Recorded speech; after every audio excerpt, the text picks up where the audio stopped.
If you've ever wondered why you keep sabotaging the very things you want, then this video is for you. Why is it that success seems so out of reach for some people who put in so much effort? It's like you get close to your goals and somehow it just slips through your fingers.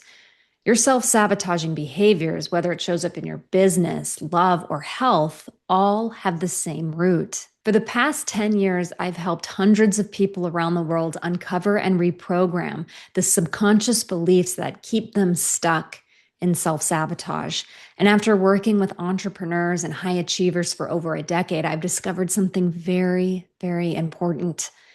Their mind is trying to protect them from the very success that they desire. In this video, I will show you how your subconscious beliefs formed, which is so important because they are influencing your self-sabotaging behaviors. And by the end of this video, my hope is that you will stop seeing yourself as broken and you'll finally be able to understand why you behave the way that you do. So what is self-sabotage?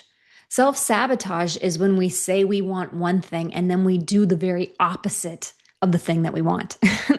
Maybe you want to lose weight only to find yourself hiding out in your room eating pizza and ice cream. Or you want to have success in your business only to find yourself procrastinating again, or lowering your prices because you want to please others, or stopping the very things that were working. Or maybe you find yourself repeating the same painful patterns in love, even though you really want a partner you can spend your life with. If this sounds like you, then you are in the right place and you are not alone. Aristotle said, "Show me the boy and I will show you the man." What he was referring to was show me the little child and what they've been through, and I will show you how that shapes them into the person that they will become later on as an adult. What happens to you between the ages of 0 to 7 has shaped you into the very person you are today. And it's at the root as to why you self-sabotage. This is the time when your subconscious beliefs are being formed. And it is those beliefs that will cause you to get in your own way and sabotage the very success that you're looking for. Now, I personally got into this line of work because I myself was a master saboteur. I'm not perfect. I still get in my own way, but now I have the tools to help me update my mind so that I can get it to work for me instead of against me. Now, I sabotage my relationships, my health, and my business for years.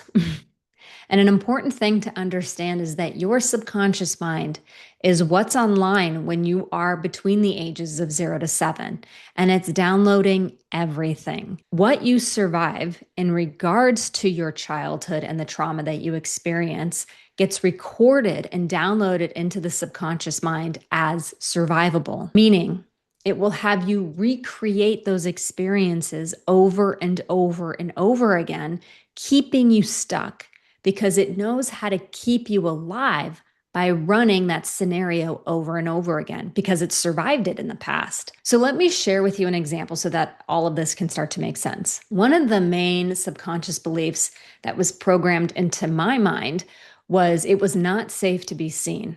In fact, the more I was out of the line of sight, the safer I was as a child. I grew up in an alcoholic household. My mother was the alcoholic. And when she was sober, she was very sweet and loving and approachable and warm.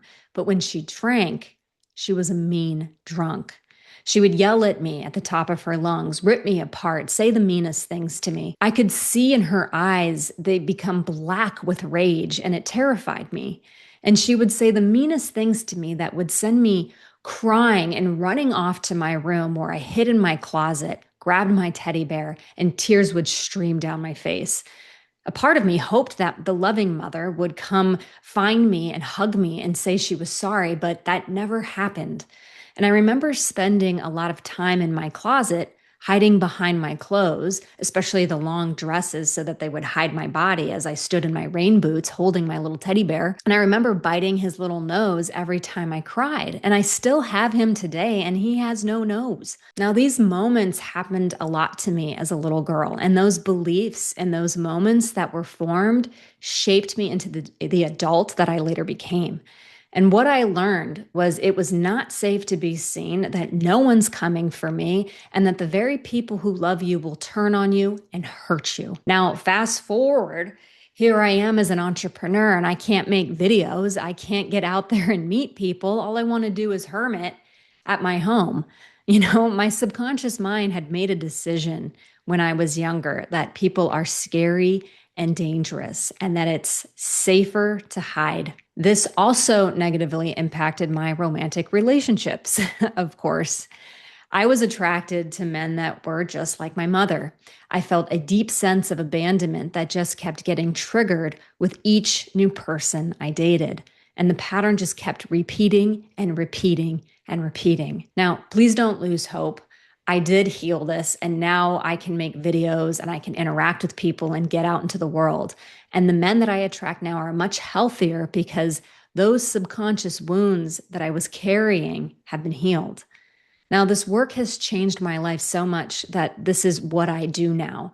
This is how I help people. So you don't have to stay stuck if you don't want to. There is a way out, and I am living, breathing proof of this. Another thing I had a hard time with was committing to my word.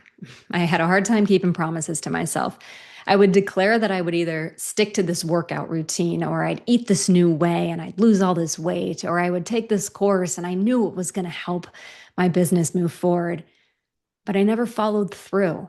The courses collected dust. My gym membership was never being taken advantage of, and all the healthy food that I bought just rotted in the fridge. And I didn't understand why there was this part of me that wanted to become this better version of myself, while there was this other part of me that just burned it all to the ground. Now, I heard a statistic recently that 20% of people finish the courses that they buy. That means that 80% of people do not finish the courses that they buy.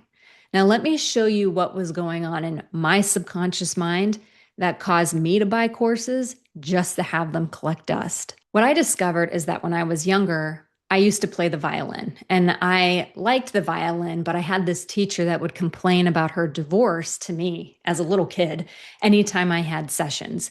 And she was angry and she was sad. And my brain had started connecting the violin to her divorce and that emotional experience that she was having.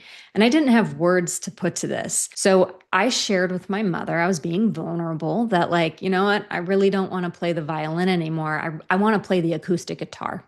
And I couldn't articulate that, the misery I was feeling with the violin was connected to my teacher. And of course, after a few drinks, my mother would yell at me and say, "What, are you going to quit that just like you quit this?" And I never picked up another musical instrument again. And in that moment, a belief had formed in my subconscious mind. And that was a belief that was going to stay with me for a long time. It was, you will never complete anything because you are a quitter. And now, anytime I tried to do something new, that memory would flash in a second. My subconscious mind would offer that to my brain, and it would stop me from moving forward. And I remember I bought a ukulele when I was in my 20s, and I really wanted to learn it. But anytime I would look at it or reach for it, my subconscious mind would instantaneously play that audio clip of my mother yelling at me and calling me a quitter. So it collected dust in the corner of my room. Now, some coaches out there will tell you, tell yourself a different story, or you have to choose to be different. And the reason why that doesn't work for some people who self-sabotage is because these traumatic moments are carved into their subconscious mind. And they're kind of like scars that carry a deep pain. Now, imagine stepping on broken shards of glass and they get wedged into the skin of your heel. And now every time you walk, you feel the pain of those shards. If you don't remove the shards, you will always feel that pain when you walk. And most coaches out there will tell you to gaslight yourself into believing that these shards of glass aren't there. And that's not how I work. I help you to remove the shards of glass so you don't have to have that pain keep resurfacing every time you try to move forward in life and make your life better. So another belief that was formed in my subconscious mind when I was little was this belief that I can't do this, I'm not capable, I'm not smart enough. When I was younger, my father would help me study See, I was one of those kids in the 80s that was diagnosed with ADD. So this was before ADD was a thing. I had a hard time paying attention to anything that just wasn't creative or art. And my father would sit with me at the card table and he would help me read my books on US history. And then he would ask me, "What did I read to you, Jess?" And I wasn't able to recall anything that he said because I was just having a hard time paying attention. It was really hard for me.